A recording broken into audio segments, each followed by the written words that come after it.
In this video, I'm going to show you how to replace the front brake caliper on this Dodge Ram 2500. Let's get started.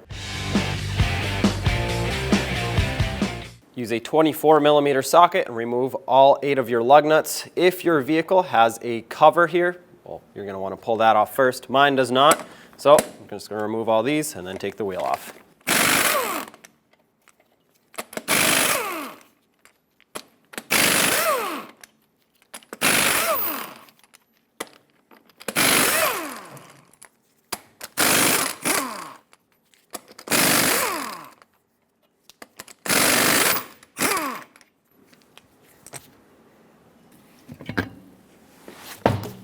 Now with the wheel off, use a 15mm socket or wrench, and we're going to have to break free the banjo bolt.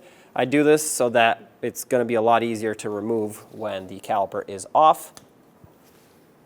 Brake fluid will come out. However, if you just snug it just enough to stop the leak, it should still be somewhat loose for you later, but fluid won't leak. With an 18mm socket, I'm going to remove the 2 caliper and bracket assembly bolts that hold it onto the front axle, and I'll put the whole assembly aside. No need to separate anything. These can be fairly tight. Might have to break them free by hand first. If that's the case, grab yourself a breaker bar.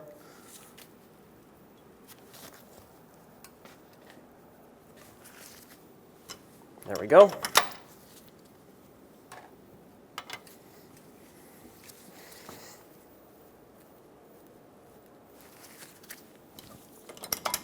Now you should be able to remove these bolts. There's one.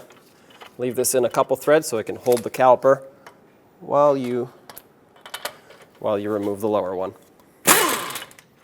Take this out.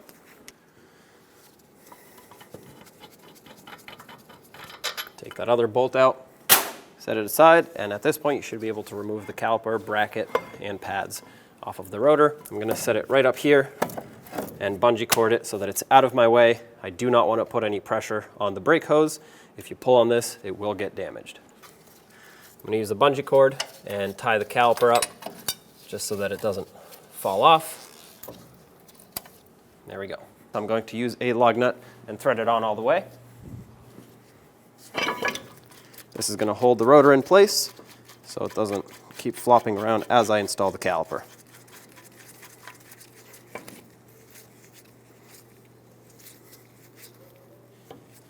We have to separate this new caliper and get it ready for installation. So with a 12mm socket this time, not a 10 like on the original, remove the 2 slider pin bolts that hold the caliper onto the bracket. With those off, you'll be able to separate the caliper from the bottom.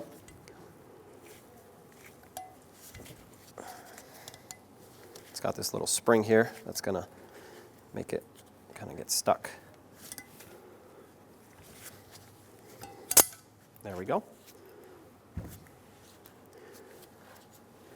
There are a couple different things we have to lubricate here.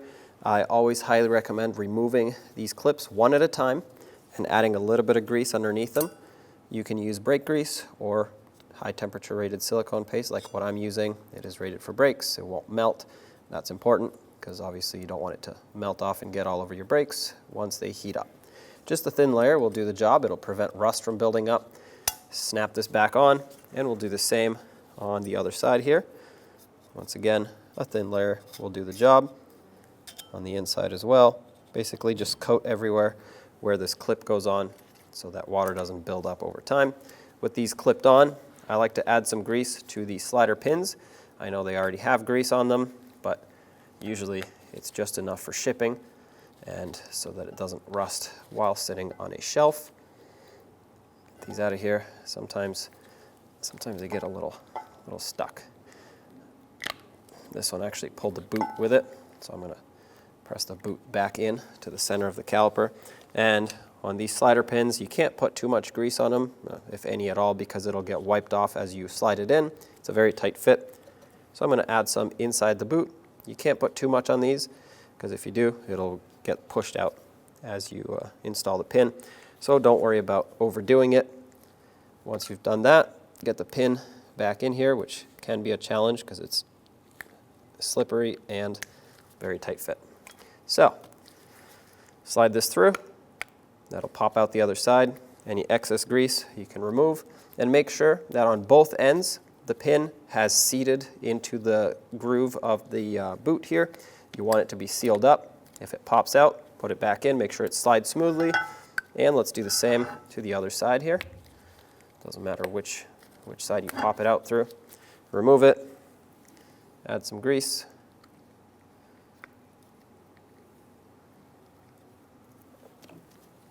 and slide it in.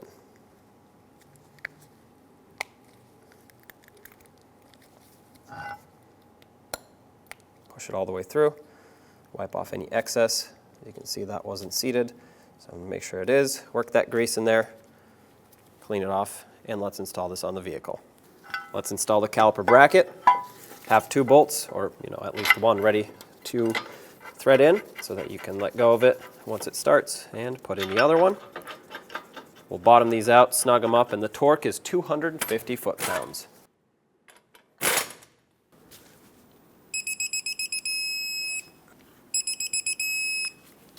Let's put the pads on. The inner one will take the wear indicator up at the top, and when you hook it onto the bottom on the very edge of it, bring it up into the top. If you're not right on the edge on the bottom, it's not going to fit. Make sure it stays there. You might have to pull on the spring on the top just to get it to slide in. There we go. Top and bottom have to slide in at the same time. If it goes crooked at all, it'll get jammed on the little hooks, top and bottom. And we'll do the same to the outer one, except this one doesn't have these ears in the way, so it should be a little bit easier. Pry up on that, pry out on this. There we go. Pads move nice and smooth, so that's perfect. I'm going to put the caliper on as well. Make sure both of these sliders are out all the way. When you put this on, hook it into the top first, and you're going to have to close it kind of like a clamshell on the bottom, but make sure the top stays pushed up.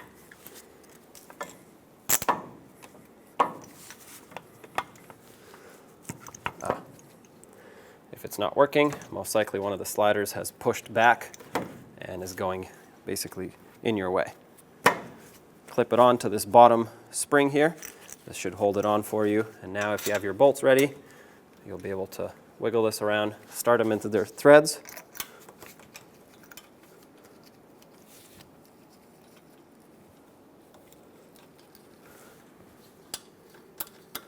Tighten them up. The torque for these is only 24 foot-pounds, so when you snug them up, make sure you don't over-tighten them.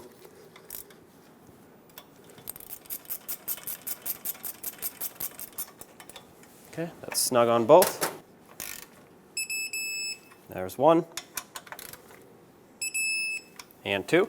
Now let's transfer over our brake hose. Remove the new banjo bolt with the 2 washers that come supplied with the caliper. We'll have these ready to go. That way we lose the least amount of brake fluid when we transfer over the hose. Make sure you don't lose these. I'm going to leave one on the bolt because that's going to go under the hose, and then this other one's going to go over, so I'll keep them separate. Remove the bleeder screw cap, and I like to leave this open. That way, as soon as I put the hose on, gravity can start pulling fluid through and filling up that caliper. So, get your old caliper, and let's get the hose off of it. I have a collection bucket here that it's going to drain in. Quite a bit of fluid is going to come out, so keep that in mind. This, once again, was a 15mm socket or wrench. Pull that old bolt out.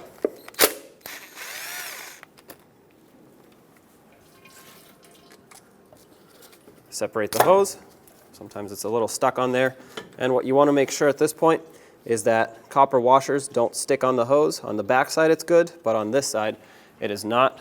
So the easiest way to get those off is usually with a pair of pliers. What you can do, open them up a little bit and just pinch that gasket. There we go. That'll make it fall off. I will clean this off with a rag a little bit just to make sure nothing will be in the way of it sealing up. It is quite rusty, but only on the outside. These record grooves here are supposed to be there, and that's what's going to create that tight seal up against the new copper washers. Having said that, stick the bolt, new banjo bolt, with a new copper washer on.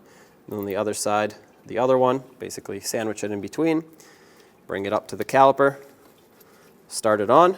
Once it's started onto its threads, bottom it out. This is an 11 millimeter size at this point. Once it's snugged up, give it a little extra just so it stops leaking, and this will now be ready to be torqued. While we torque it, gravity bleed is going to start since the bleeder screw is open. 20 foot-pounds is the torque for this banjo bolt. What you're looking for is to just squish those copper washers a little bit. That's what's going to create that nice tight seal. Now let's wait for the gravity bleed to be done, and once we have a clean, steady trickle of fluid coming out of here, you can perform a full manual brake bleed. We have a steady trickle of fluid here, so at this point I'm going to close it off, have an assistant in the vehicle, and we can start the manual brake bleed. To begin your manual brake bleed, make sure that your brake master cylinder is topped off with clean fluid. Then you're going to want to have a second person in the car pumping up the brake pedal as you open and close the bleeder screw. So after a few pumps, have them hold pressure on the brake pedal and open up the bleeder screw. At this point, air and fluid will come out. Once the pedal has reached the floor, close off the bleeder screw and have them pump up the brakes again. After 2 to 3 pumps, have them hold pressure on the brake pedal once again and open up the bleeder screw. Repeat this procedure until no more air comes out of the bleeder screw and you have only clean fluid. Once you get to that point, close off the bleeder screw and top off the master cylinder with clean fluid to make sure it's full. We're done with our manual brake bleed, so clean off any residual brake fluid. You don't want to confuse it for a potential leak, because obviously if you had a leak, that would be dangerous. Use brake parts cleaner, clean off the line, clean off the bleeder screw, and clean off the caliper. Get all that brake fluid off of here. Dry it off. And don't forget to put on your cap so that the bleeder screw doesn't get clogged up. At this point, you can remove this lug nut that you put on for safety.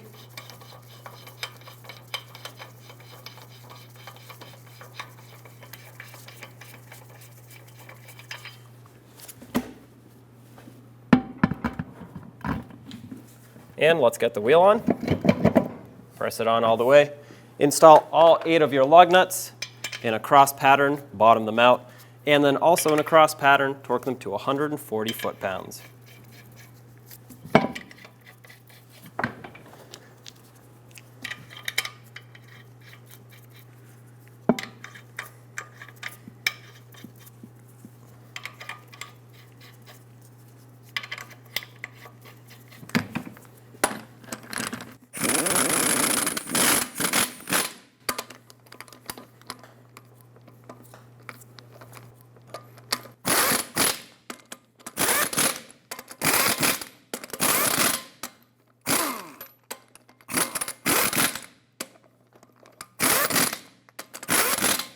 Let's torque these lug nuts to 140 foot-pounds in a cross pattern.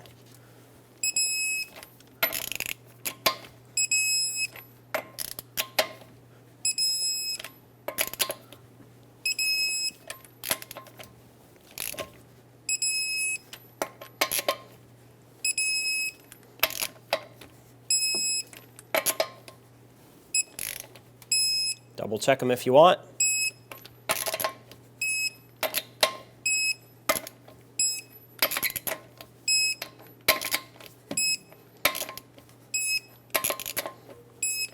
At this point, if your wheel had the lug nut cover, snap it back on. It just clips on. If not, there you have it. When only the best will do, demand TRQ.